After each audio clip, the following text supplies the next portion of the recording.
Class room میں professor اپنی بھاری آواز میں لیکچر دے رہے تھے۔ دیوار پر پنکھے کی گڑگڑاہٹ اور باہر بارش کے بعد کی خوشبو ہوا میں گھل رہی تھی۔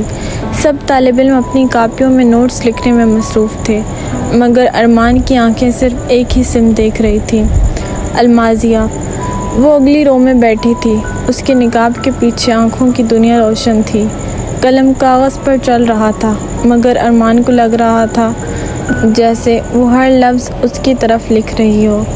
اچانک المازیہ نے پلٹ کر پیچھے دیکھا، ارمان کی نظریں اس پر جم گئیں، دونوں کی آنکھیں چند لمحوں کے لیے بند گئیں۔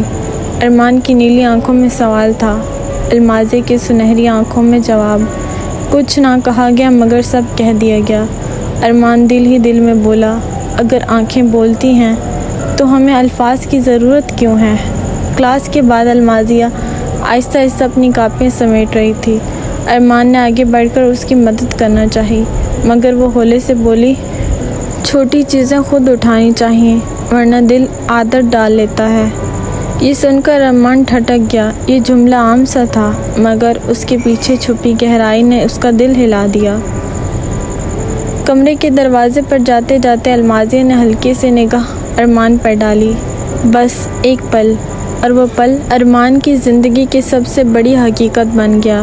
اس نے اپنی ڈائری میں لکھا، میں نے آج جانا خاموشی بھی گیت گاتی ہے، اور وہ گیت صرف ایک دل ہی سن سکتا ہے۔ رات کا وقت تھا، لاہور کی سڑکیں خاموش تھیں، یونیورسٹی کے ہاسٹل کی کھڑکی سے چاندنی اندر آ رہی تھی۔ کمرے میں باقی سب گہری نیند سو رہے تھے، مگر ارمان کی آنکھوں میں نیند نہیں تھی۔ وہ کھڑکی کے پاس بیٹھا آسمان کو دیکھ رہا تھا۔ ہوا میں ٹھنڈک تھی، مگر دل میں آگ جل رہی تھی۔ اس کے دل میں ایک ہی خیال بار بار آ رہا تھا، المازیہ۔ وہ لمحہ جب اس نے چھتری کا کہا تھا، وہ مسکراہٹ جو کتابوں کے بیچ ملی تھی، وہ نظر جو خاموشی میں گیت بن گئی تھی۔ ارمان نے آہستہ سے سر جھکا لیا۔ کیا یہ محبت ہے یا بس ایک خواب ہے؟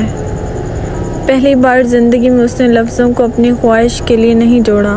اس کے لبوں پر سرگوشی تھی، یا اللہ اس کی مسکراہٹ کبھی نہ چھینے، وہ جہاں بھی ہو محفوظ رہے، میری قسمت کچھ بھی ہو لیکن اس کی زندگی میں اندھیرا نہ آئے۔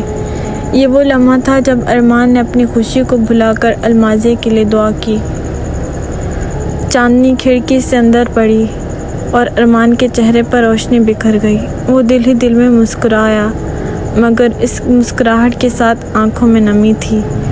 اس نے اپنی ڈائری کھولی اور لکھا، آج پہلی بار دعا نے میرا نام نہیں لیا،